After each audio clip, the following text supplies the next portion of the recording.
बच्चों में अच्छी आदतें पैदा करें और बढ़ाए। भाग 3। कोई भी बालक शुरू में ठीक तरह से कोई कार्य नहीं कर पाता है। ऐसे समय में माताएं बच्चे पर क्रोध करती है तथा उन्हें मारती है।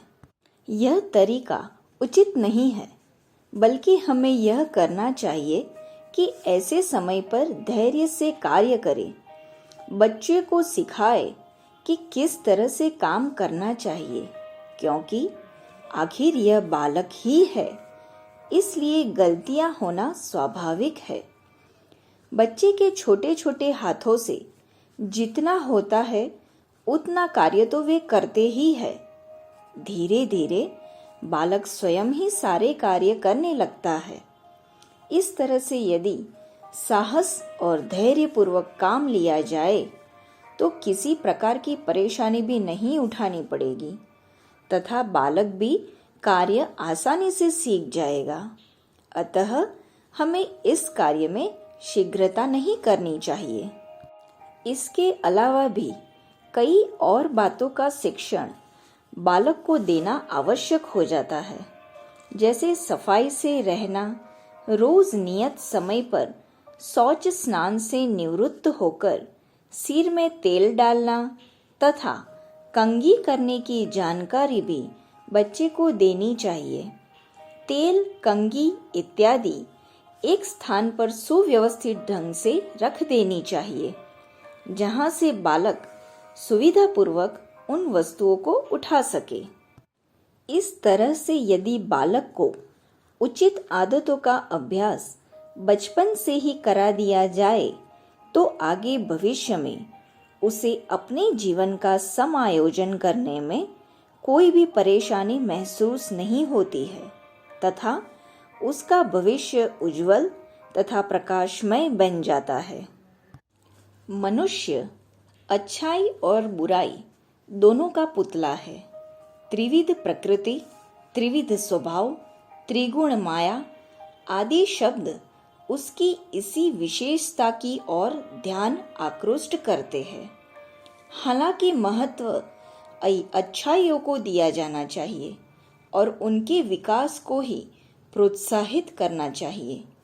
अपने आसपास के वातावरण का, आनुवंशिकता का, दूसरों की आदतों का प्रभाव लेकर ही मानव शिशु अच्छी या बुरी बातें सीखता है और कभी-कभी उसमें कुछ ऐसी अवांछनीय आदतें आ जाती है जिनसे माता-पिता को बड़ी उलझन होती है, जैसे मुंह बनाना, निरर्थक अंग हिलाना डुलाना, अंगूठा चूसना, मुंह से नाखून काटना, अनावश्यक बात पर गुस्सा करना, जिद पकड़ना जैसी कई आदतें बचपन में पड़ती है, जिन पर उसी समय ध्यान दिया जाना चाहिए।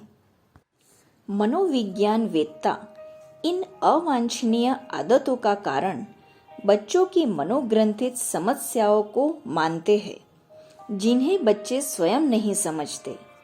बच्चे ही नहीं, अभिभावक भी प्रायः उन्हें समझने में भूल कर जाते हैं और उन समस्याओं का हल करने की अपेक्षा तीसरे दर्जे के उपाय काम में लाने लगते हैं। उन आदतों को दूर करने के लिए वे धमकाने डराने से लेकर मारपीट तक करने लगते हैं। अंगूठा चूसने वाले बच्चों के अंगूठों पर माताएं मिर्ची लगा देती है या दांत से नाखून काटने वाले बच्चों के दोनों हाथ पीछे बांध देती है। इससे बच्चों का हित नहीं, अहित ही होता है। बच्चों को डरा धमकाकर उन्हें दंडित कर इन आदतों पर तात्कालिक रोक भले ही लगाई जा सके, पर उन आदतों के जो कारण है वे तो ज्यों के त्यों ही रहते हैं। उन मणि ग्रंथियों का उपचार करने की अपेक्षा बच्चों का दमन करना उनकी ग्रंथियों को और भी जटिल बना देता है। मानसिक और भावनात्मक कारणों से पड़ जाने वाली इन आदतों को छुड़ाने के लिए मनोवैज्ञानिक ढंग से ही प्रयास करना चाहिए। ऐसी अवांछनीय आदतों में अंगूठा चूसने की आदत को लिया जाए। हमारे देश में बहुधा माताएं किन्हीं कामों में व्यस्त रहने से बच्चों को स्तनपान न करना पाने के कारण खुद ही उनका अंगूठा उनके मुंह में दे देती है। इस प्रकार उसे एक काम में फंसाकर वह अपना काम करती रहती है। बच्चों को अपना अंगूठा चूसते हुए स्तनपान का आनंद मिलता है। दूध भले ही न आए, पर उसकी समझ में यह नहीं आता। सीमित मानसिक क्षमता के कारण वह इसी को स्तनपान के समतुल्य समझने लगता है। उस समय तो इसमें कोई मानसिक उलझन नहीं रहती, पर उलझनग्रस्त बच्चे प्रायः 4 वर्ष की आयु में अंगूठा चूसना आरंभ करते हैं। मनोवैज्ञानिक इसका कारण यह बताते हैं कि बच्चा अपने आसपास के वातावरण से असंतुष्ट है और वह अपने से ही अपने को तृप्त करने का प्रयत्न कर रहा है। ऐसी स्थिति में धीरज से काम लेने की आवश्यकता है। बच्चे को उसका महत्व बोध कराना चाहिए।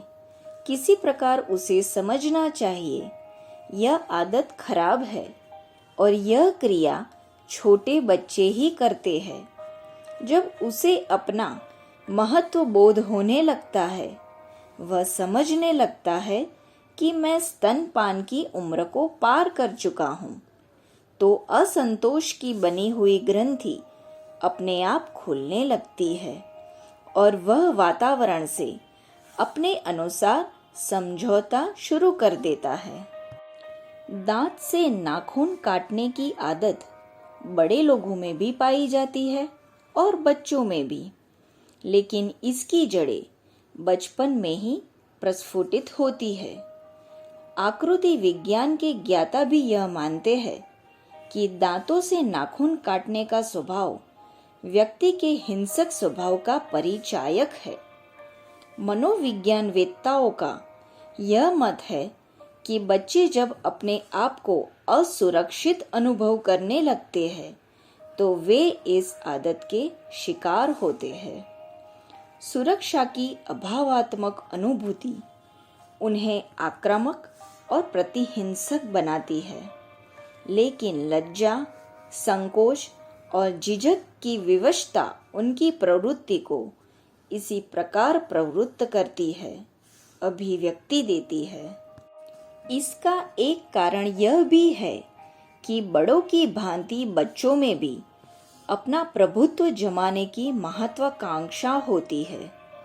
शारीरिक, बौद्धिक और स्थितिगत कारण उसकी महत्वाकांक्षा पूरी होने में बाधक बनते हैं।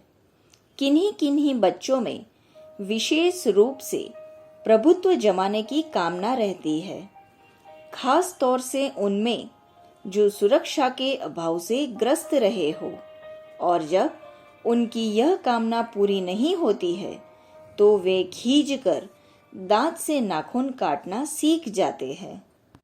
सामान्य दृष्टि से भी देखा जाए तो नेल कटर, चाकू या ब्लेड से नाखून काटने की अपेक्षा दांत से नाखून काटना क्यों अच्छा लगता है? सीधा सा उत्तर है सहज रास्ता तलाश करना, श्रम से बचना और ये सब प्रयत्न की सुरक्षा के अभाव की अनुभूति बन जाती है। अतः बच्चों की यह आदत छुड़ाने के लिए उन्हें दांत से नाखून काटने से रोकने की अपेक्षा उनमें आत्मविश्वास उत्पन्न करते हुए यह बात समझाई जानी चाहिए। सुरक्षा और आत्मविश्वास के अभाव में बच्चा दूसरों से घृणा भी करने लगता है। यह प्रवृत्ति उनमें तब जन्मती है जब हम उसकी उपेक्षा करते हुए दूसरे बच्चों को अधिक प्यार करते हैं। 8-10 साल के बच्चों को एकदम प्रौढ़ या समझदार मानकर उनसे वैसा ही व्यवहार नहीं करना चाहिए जिसमें वे अपने प्रति घृणा अनुभव करें। दांत से नाखून काटने की आदत को रोकने के लिए सावधानी के तौर पर उनके नाखून अधिक बड़े न हो जाए, इस बात का भी ध्यान रखना चाहिए। उन्हें यह भी समझाया जा सकता है कि शरीर के अन्य अंगों को साफ सुथरा रखने की तरह नाखूनों को भी स्वच्छ रखना चाहिए। दांत से कटे हुए खुरदरे नाखून कितने भद्दे और कुरूप लगते हैं तथा यह आदत उनकी सुंदरता को किस बुरी तरह नष्ट कर डालती है।